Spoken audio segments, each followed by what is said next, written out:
welcome back to Starched. Clay and I have Jeff Metters on with us today. Jeff, thank you so much for being here and coming on with us.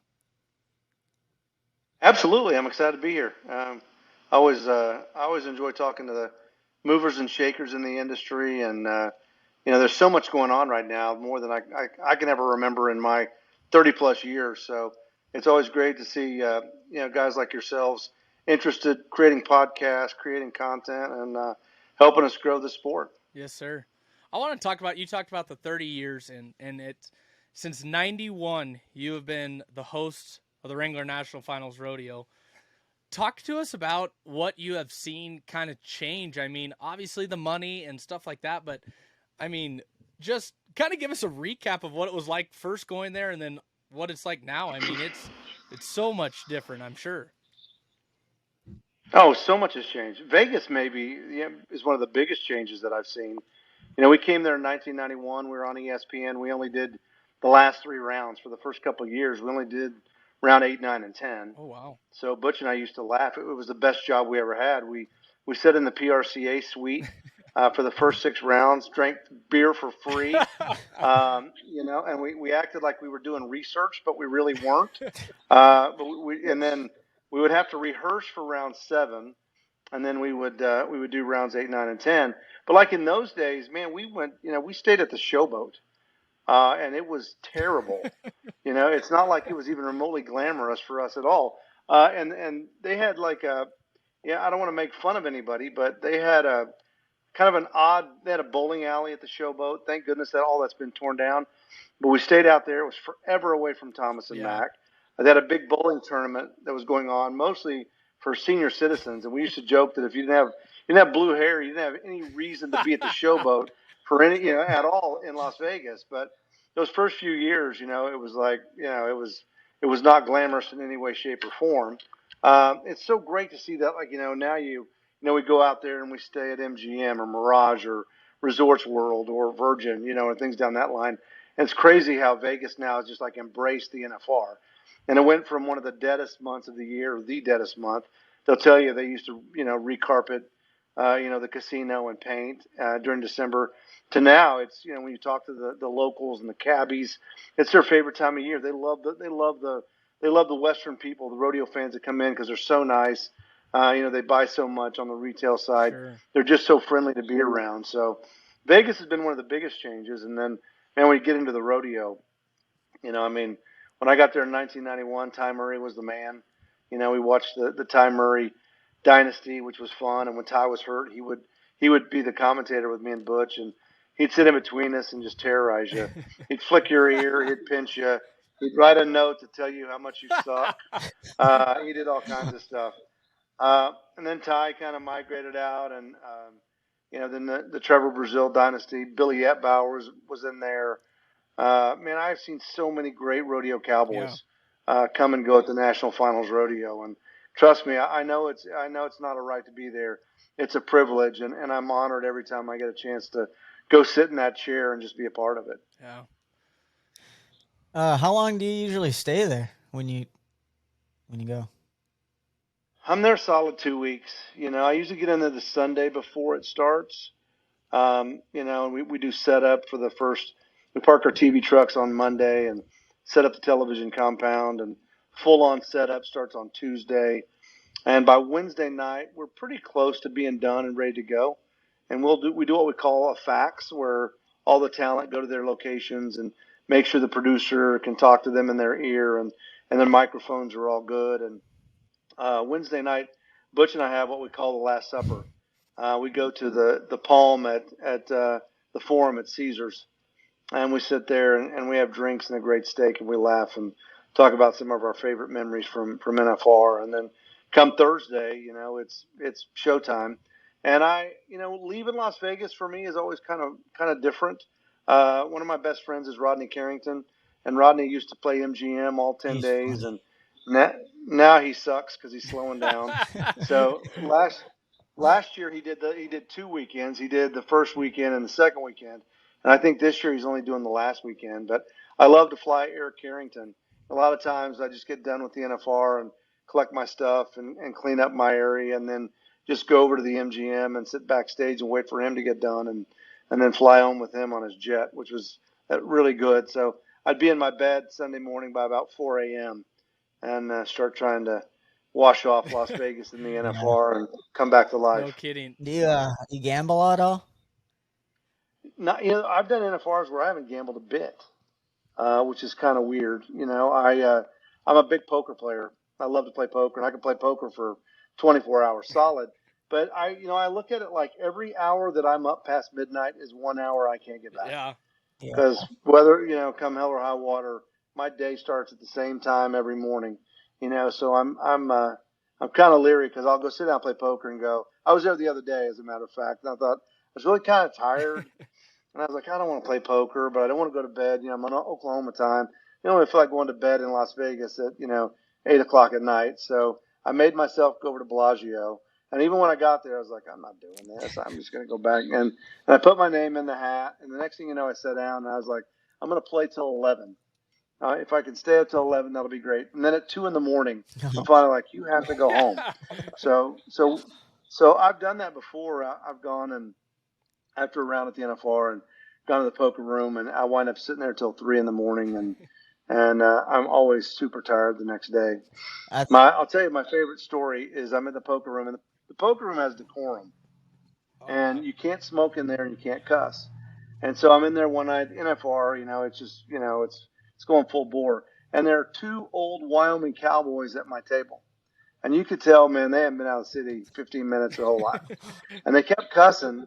And the poker room manager kept going over and scolding them, but they were so darn funny, that they were more entertainment than anything. And so their wives come in, and somehow their wives spit out that the wives are sleeping in a bed, and the 2 dudes are sleeping in a bed. Oh my! And so we start in on them, and the guy was like, "Whoa, whoa, whoa! Let me tell you, we sleep pole to pole or hole to hole, but never pole to hole." They had to shut down the entire poker room. They were laughing so hard. I mean, the whole place just erupted. But you miss those good stories. But I'm kind of a little more fond of my sleep maybe sometimes than those kind of memories. That is funny. I know every comes to Vegas. I think that's the hardest thing. Sometimes I just try to get from as soon as I park the car to my room without seeing no one that I know, or else I'll be out till 1 in the morning. Like it just goes by so fast. There's a time warp. I mean, I'll be sitting there and you look up and it's 4 o'clock in the morning. Yeah. And I couldn't stay up I couldn't stay up till 4 o'clock in the morning in Texas or Oklahoma if you paid me by the minute. Yeah. So I just don't know how it happens. You go have dinner, you have some drinks, you do a couple of things, and the next thing you know, it's 3 a.m. Yeah. Back in '91 when you started, I mean, that was the heat of the Wrangler bullfights, wasn't it? And I mean, absolutely. I mean, I know who won in '91. Lloyd Ketchum from my home state. Yeah. But what do you think that was? I mean, I've had a lot of different opinions on this, and I've asked a lot of people. Is that something that they should bring back, you think? And I know they did it during the week and whatnot, and I know it's so time constricted and everything, but I've heard that the crowd used to love the bullfights. So much fun. I would love it. In those days, we were on ESPN, so we were trying to get everything in 2 hours. Yeah. So it sucked because we would, a lot of people, we'd miss a lot of rides and a lot of runs through the course of that performance. We would literally stop down. We'd just be sitting there while the rodeo's going on. Yeah. And it was pretty frustrating. I remember. But we try to save time. My dad would just get so mad. He'd be like, "I just missed like 4 team ropers or something," and they would show like 6. Yeah, that's it. Absolutely. It was really frustrating. We tried to save a little bit of time. We would, sometimes we'd make it all the way to the end of the bullfights, and sometimes we wouldn't. But I'm a fan of putting breakaway in. I'm a fan of putting in the bullfights. I mean, I'm not a fan of the time restrictions that we deal with there. It's a major event. It's a Super Bowl, and my joke has been I don't think Fox and the NFL get together the week before the Super Bowl and go, how freaking fast can we get this thing over with? Right. Yeah. When you save up from Tallahassee, Oklahoma, where I grew up, to go to the NFR, you're not in a hurry for that performance to be over with. You're soaking in every minute. So I'm a fan of instant replay, video review. So I'm a fan of a bunch of stuff that we don't get to do. Yeah. How do you even become a broadcaster? Man, I don't know that I could map out where I am in my life. When I was When you go back, I was a kid from Tallahassee, Oklahoma. I graduated with 52. But growing up, I lived in Missouri and Chicago, and we moved back to Oklahoma to the ranch when I was 8. So if you talk to my brother, he talks like he grew up in southeastern Oklahoma. I mean, he kind of has that accent, and that's how he grew up. So I have more of that Midwestern feel until I was 8 years Sure. old. Um, but I love football. I was an all-state football player. Knew I wasn't going to be big enough to play college football, even though I'd love to have. And a guy came and spoke at my all sports banquet when I was a junior in high school, and it was a guy named Chris Lincoln, and Chris was the sports director at the ABC station in Tulsa, and I was like, bam, that's what I'm going to do. I'm just going to be a Yeah. sportscaster. So I'm in a weird group. I decided what I was going to be when I was a junior in high school. I majored in it from day one at college, and here I am, long after it, 40 plus years later, 42 years later, I'm still doing it. So I loved it, but I was going to be a local sportscaster. I mean, I my first job was in Midland, Odessa, Texas, at the NBC station. I went to the NBC station in Tulsa, and my goal was to go on to a Chicago or Indianapolis and just continue to do those kind of sports.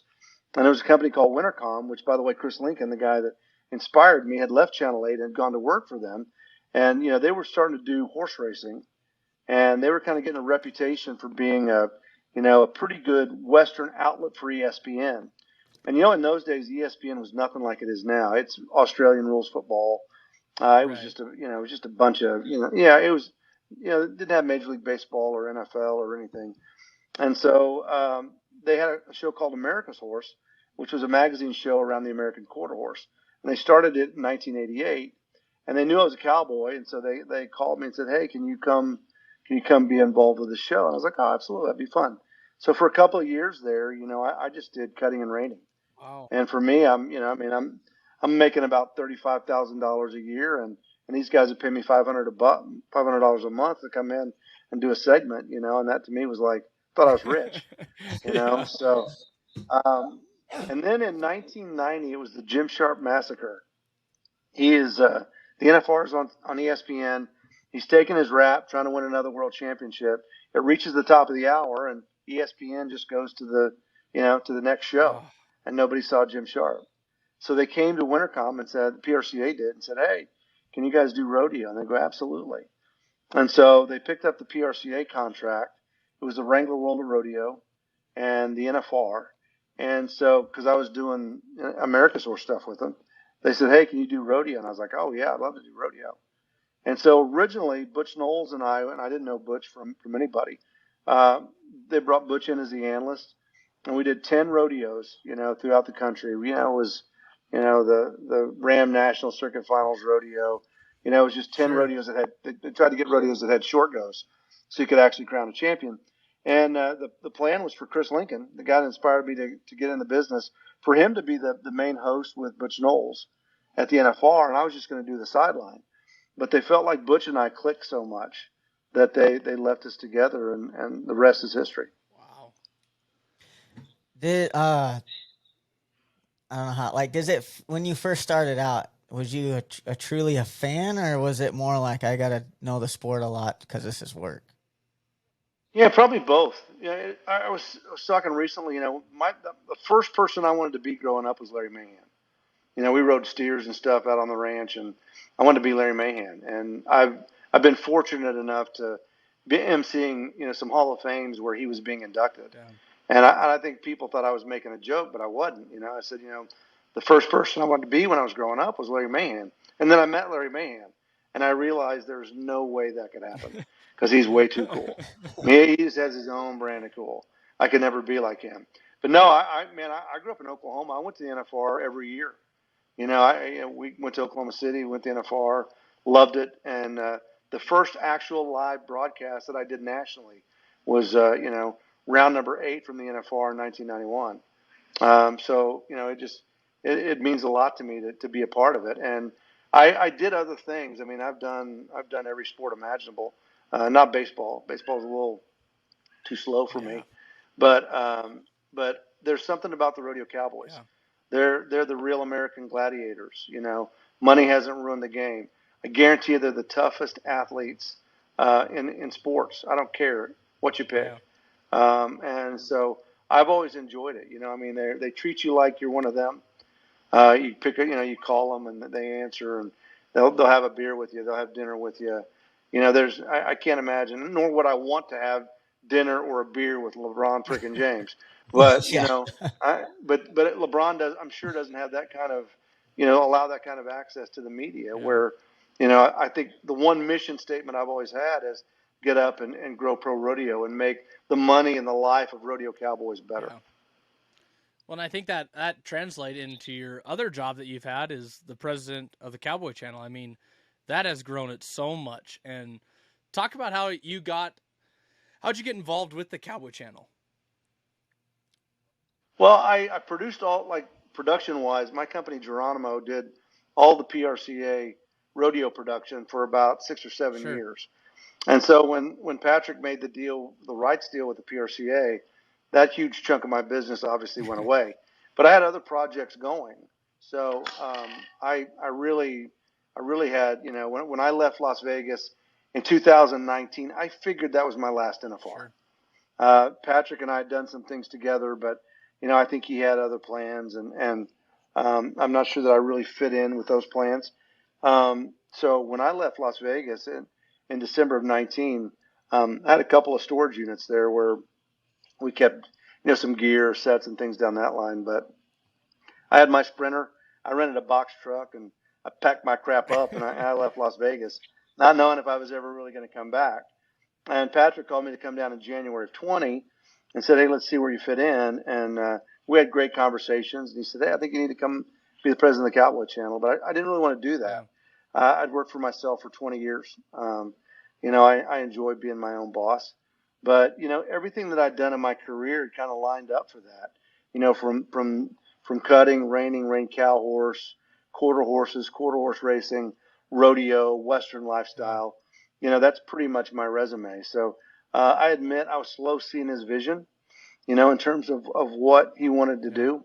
But once I grasped it, I was like, this is the best thing that's ever happened to rodeo and the Western world. I never dreamed we'd have our own ESPN type network, and holy cow, we do. Yeah. No kidding. And I want to talk about the Facebook comments because you guys get more Facebook comments than, and maybe it's just because I follow Western people, but there's great ones and there's bad ones. And you can't, I know you're not going to please everyone. That's just something you can't do. Nope. But what is something that like an average listener of the Cowboy Channel kind of needs to know, and in a way defending yourself about with the Cowboy Channel in a way? Well, when you look back, because I'm so tied to the history, when you look back at 2018 and 2019, the PRCA had backed up on the number of rodeos they were doing. In those 24 months, we only did 15 rodeos, and one of those was an NFR preview show. So before 2019, there was nothing on television. Right. Just barely anything. 15 rodeos in 2 years, not counting the NFR, that's not a whole lot. And Patrick Gotch put more rodeo on in the month of January in 2020 than had probably been on there, in terms of performances, in the past 10. Yeah. So, my response is, hey, it's never been better. He can't afford to roll a truck out and do every rodeo like we do the NFR. Yeah.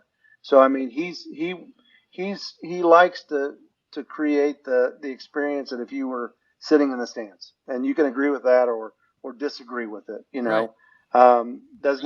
He's taking those in-house feeds. Everybody thinks it's our camera guys and we're doing it, like, we don't have anything to do with it.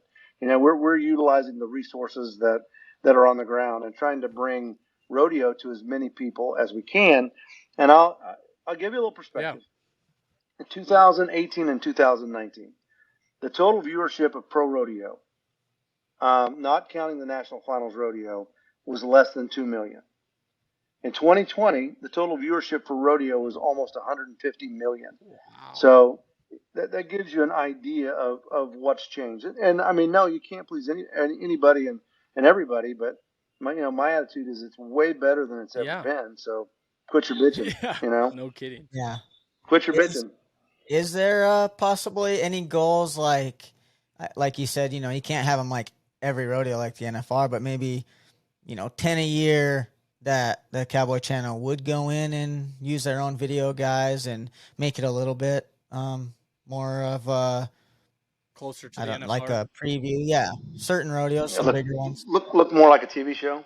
But Yeah, you know, when you get into to Fort Worth and San Antonio and Houston, those are It's very kind of much there. like Yeah. TV. Yeah. Like they're kind of Calgary is probably the best, because it's a TV Yeah. show. That's what you're yeah, getting. Butch and I'll be back up there again in July, and we're doing the Canadian the U.S. deal. But it's just like the NFR. We have those kind of trucks Yeah. and those kind of assets. But I think so. Yeah, I think it's a walk, trot, run kind of Yeah. deal. And as the sponsorship dollars grow and the endemics and you get some support from sponsors outside of the Wranglers and Justins and Cinches and those people, and you can you grow that pot of advertising dollars that we're getting, that will open the door to be able to do more high end production on those bigger rodeos. Yeah. I'd love to see where we do all 10. It's tough though. I mean, you get into Fort Worth, and man, I love Fort Worth.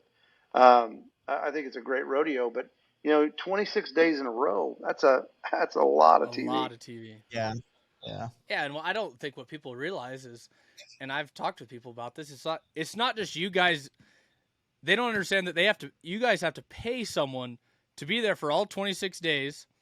You got to pay for that. You got to pay for the gear, everything. I mean, they just don't understand, and I think that's where the miscommunication is they just think that, oh yeah, Patrick or whoever just has all this money. Why doesn't he just go do this? It's like it costs a lot of money, and we all know that Western people are kind of tight, anyways. Well, I mean, you look at the NFR and what we do at the NFR. It's probably $100,000 a day up Oh. there. So tell them if they want to buy a day at the NFR, let me know. Yeah, yeah, Yeah, if you're gonna buy a day, let me yeah, know. But yeah, TV at the high end is it's not cheap, and good TV is yeah, not cheap. It's an undertaking, and you can cut corners. There's some places where you can cut corners. Sometimes it'll kind of show up if you're not careful. yeah. But yeah, it's a major undertaking. But you get the smaller rodeos. I mean, there's some things you can do there. It's a little more feasible. But when you're gonna strap in for 26 days in Fort Yeah. Worth or however many days it is in Houston, that's tough to do. yeah, yeah. I could totally see that, but um, okay. So what? If you didn't work out in rodeo broadcasting, what sport was you gonna probably try to really do the most? Probably golf. I did some golf for ESPN. I did some LPGA No events for kidding. them.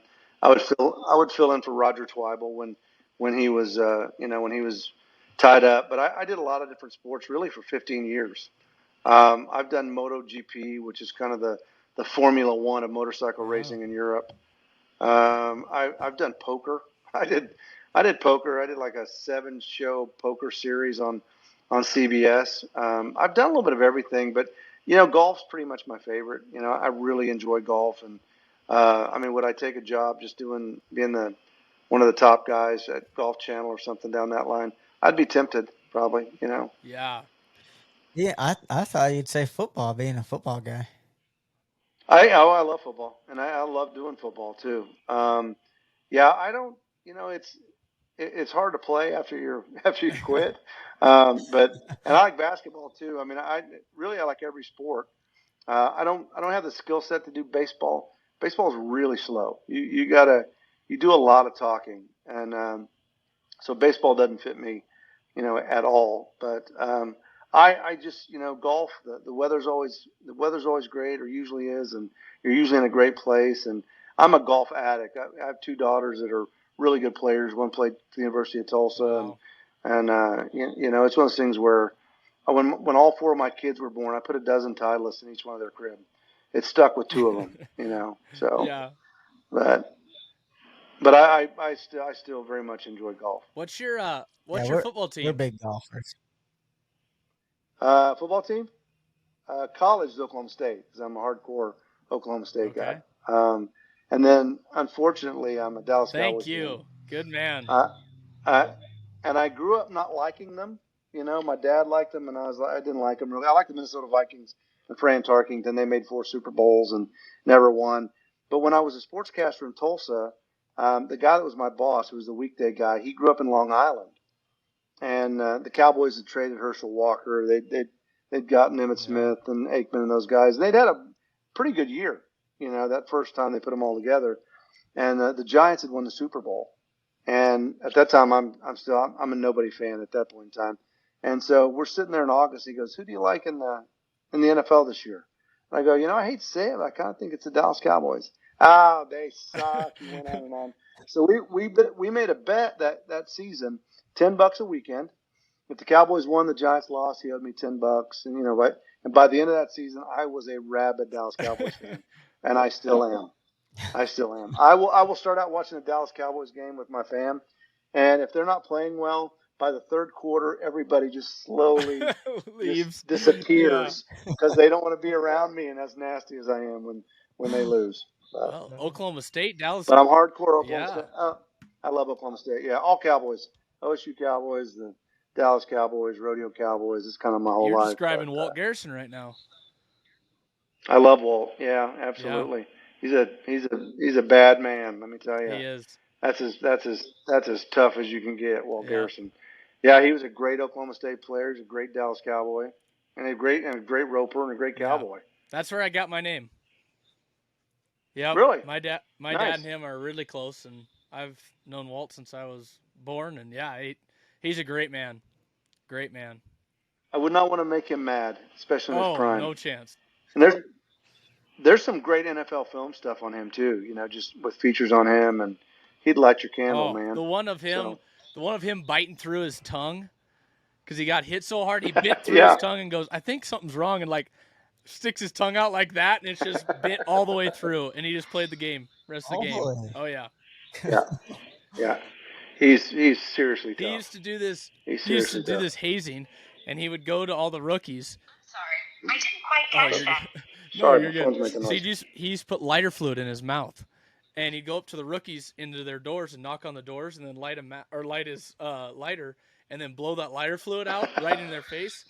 So he went to go do it, and Ed Too Tall Jones was the one he knocked on. He didn't know who it was, and he goes to do it, and as soon as he opened the door, that guy's huge. He swallowed the lighter fluid and just swallowed the lighter fluid and everything. That's my favorite Walt Garrison story. I'm telling you, he's he something. is a true American hero. Yeah, absolutely. I used to try to act like I liked the University of Oklahoma, but after they kind of conspired with Texas to collapse the Big 12, I have OU friends that will just be like, you were hate, because I can't help but post on Facebook about anytime I can beat up on OU or Texas, I jump on it, and they're just like, you're cold blooded, and I was like, yes, I am. I can't wait for and I can't wait I keep telling them I can't wait. I actually stole this line from Byron Walker, but I love it. It's like, I can't wait for OU to go to, and Texas to go to the SEC. It's like, because they're going to have 6 homecomings the first year. Their homecoming and about 5 more. Because I want them to be the doormat in the SEC. They would too. That's funny. Can't wait. So do you live in Fort Worth or do you live in Oklahoma? Yes. Okay.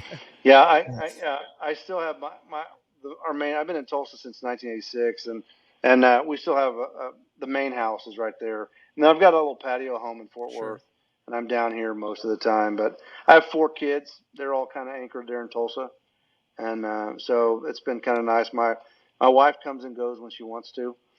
She's an only child. Her parents are in their 80s, so she's kind of in need right there. But she comes down and we'll hang out for a while, and we just figured out a way to see each other when we can. That's awesome. She's a patient woman. Yeah. You said your daughter's golf. Can you golf? You good? Oh yeah. I'll play for money. Really? So if I can't, if you you can't drink and gamble, I don't know why you play, but yeah. Have you golfed at the Wynn? I haven't. I've done Shadow Creek quite a few times, but I've never played the Win. I hear We it's should do great. that.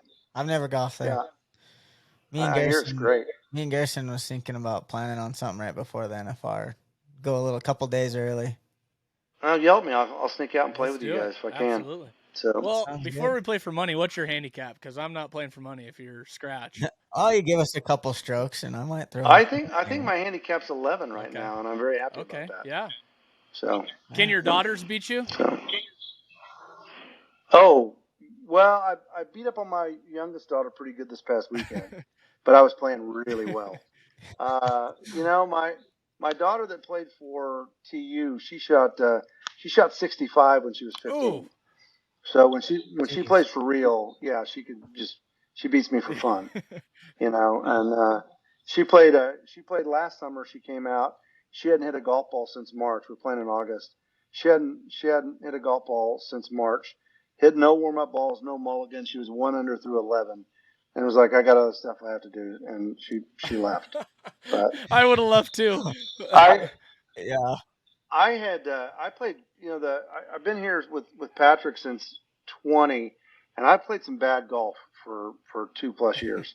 I was really not happy, and last summer I'd kind of had enough of it, and I played with Mackenzie, the one daughter that played college golf. She goes, "Hey Dad, you're not doing this." And then I played with another buddy of mine, and he was like, "Hey, you're not doing this." And since I'd gone to work for Patrick, I hadn't broken 80, but I'm back in breaking 80 quite a bit now. Good. So, and for some reason, those scores never make it to the clubhouse to get on my gin. So I don't know to make my handicap. I keep trying to. I just lose those scorecards somewhere in there. So I'm a good 11. I'm a really good 11 I like right that. now. I like that. I played high school golf, and then I had a college scholarship to go golf, and I had this buddy, and I play quite a bit, but I had this buddy who asked me to come golf the other day. He goes, "Hey, you want to come play some golf?" And I was like, "Yeah." So I show up there, and he goes, "Just to let you know, we play for money." I was like, "All right, sounds good." And I was like, it was like I thought it was gonna be like $10, for 9 holes or something. He goes, "We're playing $50 a man," and there was 4 of us, and low score got it all. And then we played on the par threes, closest to the pin, all that stuff, and I walked out of there with $180, and then he invited me to play the next day, and goes, "We'll play $20. We'll play $20 a hole." And I walked out of there with another Going down. $180. I was like, "Let's go." Holy cow! But he was really bad. He's a slow He's learner. really bad, so I'm not that great. Were you having to give him strokes? Or No, not when we played. straight up? Not when we played straight up, or the $20 a hole. I gave him some strokes when we played, $50 a man. But Yeah. they were a little off. I'm more of You like gotta. a best ball kind of guy. Get a team. Are you? Yeah. Throw You in got to some play for money and spots. get your heart rate up. Yeah, that's it. You take Yeah, it I'm all serious for when you that. play for money. Yep, absolutely. That's fair. What is what's your favorite moment from the NFR? One of them. I want you to give top 3. Cool. Top 3 from the Man. actual, like, what people got to see, not behind the scenes, because behind the scenes I want to talk about too, the funny stuff, whatever went on. I want you to tell some stories, but like, is it Stetson Wright winning? Is it, Ty Murray? All those. I want to hear about those moments that you were there for that, some of our fans weren't ever there for, and you got to see it live in person. When in the '90s, you had Ty trying to break Larry Mahan's record, which seemed like it was a done deal for a while, and then Ty kept getting injured and missing NFRs. So him breaking Larry Mahan and Tom Ferguson's record for most all arounds is up there. Billy Ebbauer on Cool Alley twice, and there are very few pro athletes that I would ask for their autograph. Billy Ebbauer is one of them. In fact, I got a hat. I got a hat signed by him. Yeah. Yeah, I got his on the wall right now. And my joke has been, I would never let my daughters date a rodeo cowboy except Billy Ebbauer. I'd probably go for that, but I don't think Holly would like that. Not just because he's small. That's just because he's Yeah. small. You can take him. That's right. A moment that really sticks out for me is when Strand Smith won the world by just a matter of a few cents, and then Jennifer interviewed him, and the raw emotion that those two had right there was really powerful. I thought that was a really powerful moment, and really enjoyed it. Trevor Brazil, winning his last all around. Wasn't really supposed to. I think Tough kind of was supposed to win, and Trevor showed up, and it's kind of hard to outduel those guys Right. when they show up and they get in the zone. Stetson Wright's been so much fun. He's so much So fun. much. He's what he's done, and it's crazy because, in 20 he was not a really good bronc rider. And you rolled into August of 20, and he wasn't in the top 15 in bull riding or saddle bronc riding. And he found a way to get there in both. He's been fun. It's crazy, to see him, win the bronc. I would say he's the best. I wouldn't bet against him in bronc riding in terms of being the best bronc rider in the Wright family. Right. I think he's, Ryder might disagree with you, but man, I mean, he's for real. His bull riding is spectacular. Yeah. So the Stetson, I'm curious. I hope I'm around long enough to see exactly what all Stetson gets accomplished. But he's way up there. Ryan Jarrett, I thought the NFR in 20 in Texas was a lot of fun. It was just a completely different experience. But I remember, if you remember, like Ryan Jarrett got his rope got whacked and he just reversed it and roped that calf. That was spectacular. Yeah. It's a spectacular moment. I would have loved to see. I would have loved to see Texas not COVID. Like let people. How many people would fit in there? It would have been rocking. Yeah, it really would have been rocking. Yeah, I liked, and I liked how it laid out. The American was back there this year. I think it's a cool venue for rodeo. I really do. Yeah. Oh, it's such a nice building. It is. It is. They need better dogs. When I go to the Major League Baseball games, their hot dog selection to me is a D. and I go to Major League Baseball games because I want that junk food. You know, so hot dogs. Would you say when you got there to Texas, would you say that it had the same feeling as Vegas, or is it just a completely, like some people just say it's a completely different? It was just completely different. It was kind of nice. I mean, it was awesome that they did it in that time of our country and everything. But would you rather be in Vegas, or would you like to see it in Texas again? That's a trap. I would like to see it in a bigger venue. Yeah. I really would. But part of the magic of the NFR is it's a really tough ticket to get. It's really hard to get. And that adds to the lure. I'm not good to ask about the environment in Texas because, I'm in a press box. True. I don't really get the feel for the energy of the crowd. And I know people say it doesn't, obviously it's not going to have the same energy as 17,000 people right on top of you, so difference. Yeah. But I couldn't really, I could hear a roar, but I couldn't really gauge the energy of the building. But again, only half full, so it's tough. Yeah. And you notice I kind of ducked your question about Texas versus Vegas. I liked it. I have friends on both sides. I see the pros and cons on both sides. What I hope happens though is a leveraging that really dramatically increases the prize money for the NFR. And I would like to see in my lifetime, if you win the PRCA World Title, you get $1 million in every event. Yeah. They could just do like the Super Bowls and stuff. They just move each year. Yeah, and I think Texas would probably entertain that idea. I just don't. Las Vegas is a bit like an alligator, and once they have something like that, they're not gonna let it go very easily. No. And it's fun to be in Vegas for the NFR. Yeah. It's whether you go to the rodeo or not. There's just so much to see and do there. Yeah. I'm the only person in the entire city that's not really having fun. So it could be in Fargo, North Dakota, as far as I'm concerned, because I'm just every day is Groundhog's Day. I just show up and do the same thing every day. Boy, it would not be fun December in Fargo, though. No. I don't think. Yeah, probably not. Probably not. Have you ever taken in a show? Oh yeah. I mean, I've seen most of the Cirque du Soleils in there, and I used to like in the '90s because we in the early '90s we weren't bent on we weren't doing all 10 rounds, so it was a little easier. And I wasn't so involved in the logistics and the behind the Yeah. scenes, but man, I've seen Merle there during the Wow. NFR. Ricky and the Red Streaks used to be huge over there. Yeah, so I've seen quite a few. I've seen more shows when I was in town for something Sure. else than during that NFR run. Yeah. I got another Cowboy Channel question. Do you see kind of a goal thing? Do you ever see them wanting to do more like documentaries or like, ESPN's got the 30 for 30 on stories and stuff. Do you ever see that coming?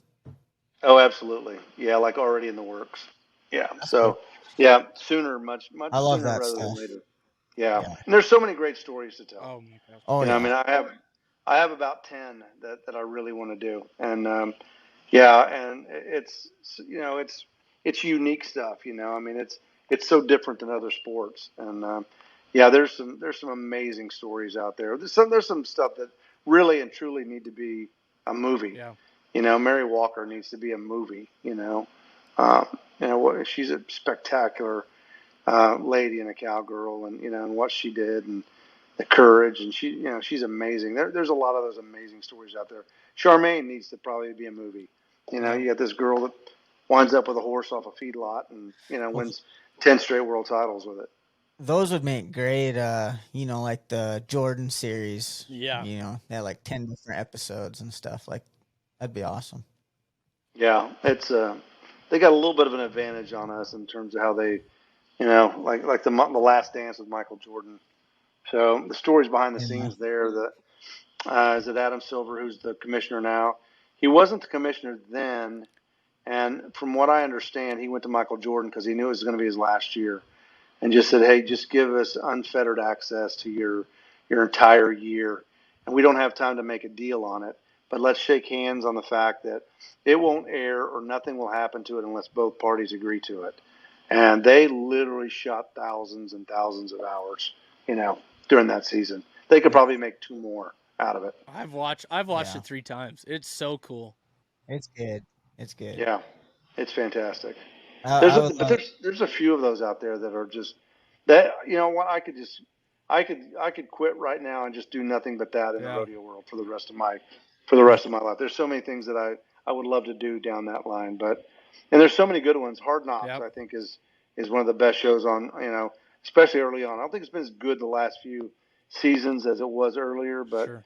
I think Hard Knocks is spectacular.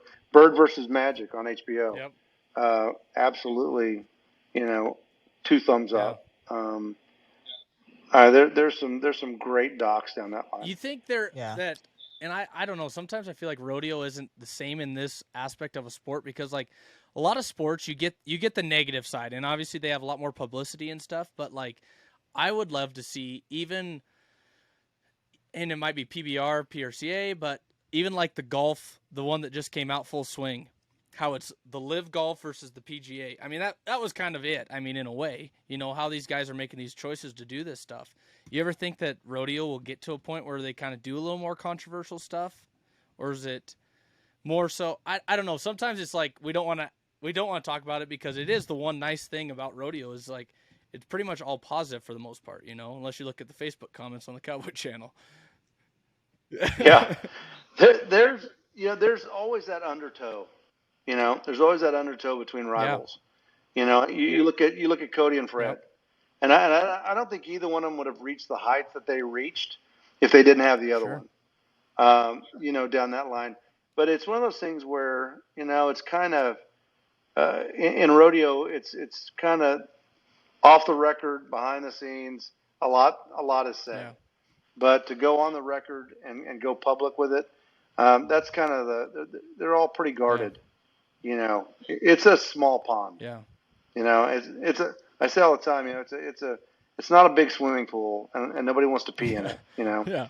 So, and that's another thing that I like about rodeo. And to be honest with you, if I had to get up and go be negative every day, Yeah. like I watch journalists now. I agree with Bobby Knight. He used to tell the guys of the media covering him, you guys are about this much above prostitution. And kidding. the bulk of the media I don't like. No. Not rodeo media, but sports Yeah. media. Sports. You know, it's hard for me. I turn on, sometimes I turn on Get Up in the morning on ESPN. And why would I care about their opinions about what the Dallas Cowboys should do with Dak Prescott, you No know, kidding. or should the Boston Celtics rebuild? Who cares? I don't, you know, your opinion means nothing to me. And I don't, they used to have the sports reporters on ESPN, and they had a guy named Mike Lupica, and you guys may not remember him, but they would get on and talk about stuff. And he bashed Terry Bradshaw and the career that Terry had. And they asked Terry about it, and he said, "Why would I care about a guy that's got to sit on a pillow to be tall enough to be on TV? What he thinks about my football career?" You know, I mean, so I think that sums it up pretty Yeah. good. Oh, I totally agree with that. I love the fact that there isn't this negative stuff with rodeo and that these guys, they have their lives too. Like the contestants kind of have their life. I know some of them don't feel like that and they've got to do a lot of publicity stuff, but you don't have, we're not digging up dirt on you all the time and all that kind of stuff, you know? Yeah. That is the beautiful part of it. Yeah, it's not, you know, they love to build them up and tear them down, you know, in the sports media. And I'm glad that's not how we are. Have you ever been in a bind broadcasting, or you just didn't know what to say? It just was going bad. Yeah, when I get nervous is when I'm not prepared. Yeah. You know, and when I'm not prepared, that's when I don't want to be there. You know, for the most part, I've botched a few things up. Absolutely. You know, it's live television, and the good thing about live TV is that it's over. Yeah. You know, when it ends. But the bad thing about it is it's live, and you can't fix it. I was doing the All American Futurity. You know, and I had an opening on camera that I thought was just fantastic. And I made the mistake because usually in something like that, I'm just, you know, I'm going over in my head. I'm off by myself, you know. And Randy Moss was my analyst, and people came up and they were talking to me, and I was like, I got this down. And literally like three sentences in, I just went totally blank, and that's one of the lowest points of my career. And when I watched it back, it wasn't that bad, but man, it seemed bad at the time. Yeah. So we in 2019, round one of the NFR, we put stuff together, and the guys that do that, they're still involved with Cowboy Channel. They're fantastic. But a guy named Ken Farney, you know, he's my tech manager, and I usually go up to the booth about 5. In those days, it was, you know, it started at 6:45, and we taped a pre-show from 6 to 6:30. And so I'm getting ready to go up. He says, "Hey, if we don't make the air tonight, is that a big deal?" And I kind of looked at him, and he goes, "It's all good. No, don't worry about it." And what had happened is the day before, when they faxed, we fibered that out. We don't have a satellite truck anymore there. It's all fiber. And they didn't check the fiber box. And Cox Cable had pulled out the fiber box. So I'd always complained that CBS Sports Network made us fax or go online 2 hours before, but thank goodness they did, because we wouldn't have made air that night if they hadn't. And it was a crazy scramble. And they literally got the fiber hooked up 5 minutes before the pre-show. And thank goodness I didn't have to live through all that. They were scared to tell me, but they told me about it afterwards. But so thank goodness it worked out the way it should have. Well, as I want to ask you this before we wrap up and get you back to doing your important stuff, but where would you like to see the sport of rodeo go in the next 5 years, even? What is some of the things you'd like us to either learn or get better at, or even just get to the next level? What is that look like in your eyes? Well, I think we've talked about a lot of it. I think it'd be nice to take the marquee rodeos to the next level in terms of how we do them on television. I think more storytelling, the 30 for 30 style docs, that really, you know, I want to build heroes, you know, for the most part. I would love to see the prize money at the NFR jump dramatically, you know, and give these guys an opportunity to, you know, to make more money and get a step closer to retiring, you know, at post rodeo career, because I know that's tough. You know, I would like to see I'd like to see more outside the industry sponsors come in and get involved, because it is Americana, it's prayer, it's national anthem, it's patriotism, it's veterans, you know, and it's guys that, you know, it's sport in its purest sense, where you show up and if you don't do well, you don't get paid, you know, and when I read the definition of a rodeo cowboy, I can't believe there are 15 of them in the entire country, especially a timed event cowboy. Buy a truck, buy a trailer, put your horse in there, pull that horse all over creation. Yep. You know, pay your entry fees, pay the diesel, pay the feed, and all that stuff, and then try to make a living off that. But you know, I mean, it's a brotherhood. It's you know, there's just so much to it that I don't think the casual fan even understands. You know, but the commitment and dedication there's pretty spectacular. I just want to see the Western way of life just continue to grow. Not knowing who our next guest is, what would you ask him? Man, that's a really good question. That's That is tough tough. because It is we could have. I mean, we've had you know, okay. Cowboys to a guy that designed Nike shoes too. So What I was doing an interview the other I'm writing day, this down. and it was actually with Joe Beaver, because I was I have a show called Bullseye, and so I'm just going to give you a cliche question. And I was telling Joe, I hate this question. I was like, Joe, I hate it. And I said, 99 out of 100 people that I interview, I would not even begin to this asking them this question would not cross my mind. But you, with the history and everything you've been through, what would you tell your 20-year-old self? Because I was curious, and you know what he said? Not much. He goes, not much. not much. He goes. You know, I had highs, I had lows. You know, but man, I really enjoyed it. I lived it. I got after it. And he goes. He said, I'm not sure there's much of that I do differently. But Wow, that's awesome. Like All right, the last question we ask everybody: do you starch your jeans? I Good do. man. Oh yeah, absolutely. Absolutely. But I got to be honest with you. Fort Worth Laundry here, I had to back it off to medium starch, because I'm not kidding you. Because when I would get them, I could stand them in a corner, and I look like a raccoon trying to get in a trash bag, trying to get those things where you could just open them up enough to get my leg in it. I cycle almost every day, and I didn't have the leg strength to put my legs through the starch to get through those jeans. They do They different in starched them Texas. for real. Yeah. Oh, they starched them for real. They were not fooling around. So I could fight off an intruder with a pair of them. I'm telling you that right now. I could. I really could. Oh man, that's awesome. Well, I appreciate you, man, for taking the time and talking to us and just kind of giving us a little behind the scenes of the Cowboy Channel and the industry, kind of where it's going and kind of the goals. So I appreciate it. Hey, thanks for asking me, and thanks for giving me a chance to defend the Cowboy Channel with all the social media pirates out there. We had to. Tell them hopefully, they need to go back to 2019 and then see how much they want to complain No about. kidding. yeah.